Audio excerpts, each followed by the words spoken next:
വേണ്ടാത്ത കാർഡ്ബോർഡ് ഉണ്ടോ കയ്യിൽ? നമുക്കൊരു ക്യൂട്ട് ഓർഗനൈസർ ഉണ്ടാക്കാം. എൻ്റെ കയ്യിലുള്ള കാർഡ്ബോർഡിൻ്റെ നീളം ചെറുതായിട്ട് കൂടിപ്പോയോ എന്നൊരു ഡൗട്ട്. സാരമില്ല, നമുക്ക് വഴി ഉണ്ടാക്കാം. നമുക്കിതിനാവശ്യമായ എല്ലാ ടൂൾസ് എടുത്ത് കൃത്യമായിട്ട് അളവെല്ലാം അടയാളപ്പെടുത്തുക. രണ്ട് സൈഡും അളവുകൾ അടയാളപ്പെടുത്തേണ്ടത് അനിവാര്യമാണ്. പിന്നെന്താ, ആ മുറിച്ചെടുത്ത അതേ വരയിലൂടെ തന്നെ നിങ്ങൾ വരച്ചെടുത്ത അതേ വരയിലൂടെ മുറിച്ചെടുക്കുക. And then this disaster happens. മുറിച്ചതെല്ലാം കറക്റ്റ് വരയിലൂടെയാണെങ്കിലും വരച്ചത് അങ്ങോട്ട് ശരിയായിട്ടില്ല. രണ്ട് ദിശയിലായിപ്പോയി. കുഴപ്പമില്ല, ഗ്ലൂ സ്റ്റിക്ക് വെച്ച് ഒരു വിധേനെ ഞാൻ ഒട്ടിച്ചെടുത്തു. പിന്നെ ആദ്യമേ നീളം കൂടുതലായിട്ട് ഞാൻ പറഞ്ഞിരുന്നു, ഒരു സൈഡ് ഒട്ടയാണ്.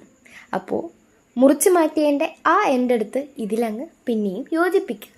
ഗ്ലൂ സ്റ്റിക്കാണ് യൂസ് ചെയ്തത്. അതുപയോഗിച്ച് ഫൈനലി നമ്മൾ ബോക്സ് റെഡിയാക്കി. പിന്നെ കുറച്ച് വൃത്തിക്കും മെനയ്ക്കും വേണ്ടി വൈറ്റ് പേപ്പർ ഉപയോഗിച്ച് ഫുൾ കവർ ചെയ്തെടുത്തു. അത്രയ്ക്ക് അങ്ങോട്ട് വൃത്തിയായില്ലെങ്കിൽ തൽക്കാലം അഡ്ജസ്റ്റ് ചെയ്യാം. പിന്നെന്താ, ക്യൂട്ട്നെസ്സിനായിട്ട് നമുക്ക് കുറച്ച് ഗ്രിഡ്സൊക്കെ വരച്ചെടുക്കുക. 2 സ്റ്റിക്കേഴ്സും കൂടെ അങ്ങ് അട്ടിച്ചെടുത്തിട്ടുണ്ട്. എന്നിട്ടെന്താ, നമ്മളുടെ കയ്യിലുള്ള എല്ലാ കളേഴ്സും അങ്ങ് വാരി വിതറുക.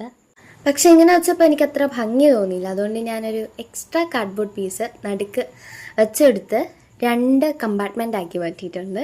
എന്നിട്ടെന്താ, ഒന്നിൽ നമ്മുടെ മാർക്കേഴ്സും മറ്റേതിൽ സ്കെച്ച് പെന്നും ഒക്കെ അറേഞ്ച് ചെയ്ത് വെച്ചെടുത്തു. ഇങ്ങനെ ചെയ്തപ്പോൾ എനിക്ക് കുറച്ചുകൂടെ ഓർഗനൈസ്ഡ് ആയിട്ട് തോന്നി. അപ്പോൾ ഇത്രയേ ഉള്ളൂ നമ്മുടെ പരിപാടി. ഫൈനൽ ഔട്ട്പുട്ട് ഇഷ്ടപ്പെട്ടിട്ടുണ്ടെങ്കിൽ എല്ലാവരും ഒന്ന് ലൈക്ക് ചെയ്ത് സബ്സ്ക്രൈബ് ചെയ്ത് സപ്പോർട്ട് ചെയ്യുക. ഇൻസ്റ്റഗ്രാമിലാണെങ്കിൽ ഫോളോ ചെയ്യുക, ലൈക്ക് അടിക്കുക. അപ്പോൾ അത്രയേ ഉള്ളൂ. Bye bye.